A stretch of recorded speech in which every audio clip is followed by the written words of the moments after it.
اور ایک اور بات کر جاؤں، درود عقیدوں کو صحت دیتا ہے۔ آج 73-72 فرقے ہیں نا، تو سمجھ نہیں آتی جائیں کدھر۔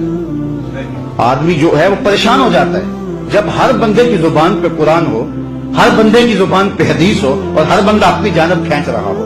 تو مجھے بتائے کیسے پہچانا جائے گا کہ علم اچھائی پہ کون ہے اور برائی پہ کون ہے؟ عام آدمی تو نہیں پہچان سکتا۔ سب ایک نے علم کلام تو نہیں پڑھا ہوا ہوتا۔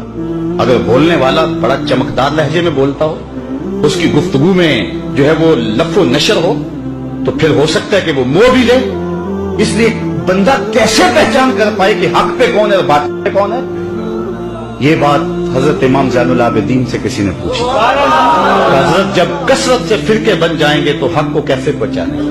تو امام زین العابدین نے کہا کہ جو اہل السنہ ہوں گے وہی اہل الحق ہوں گے۔ بڑا سیانہ تھا شخص پوچھنے والا، اس نے کہا حضرت اگر بہت سارے لوگ اسی ٹائٹل کے ساتھ ہوں تو اس میں اصلی سنی کی پہچان کیا ہوگی؟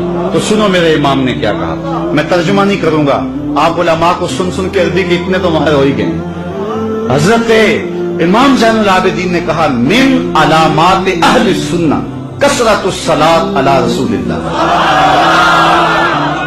یہ حق کی علامت ہے۔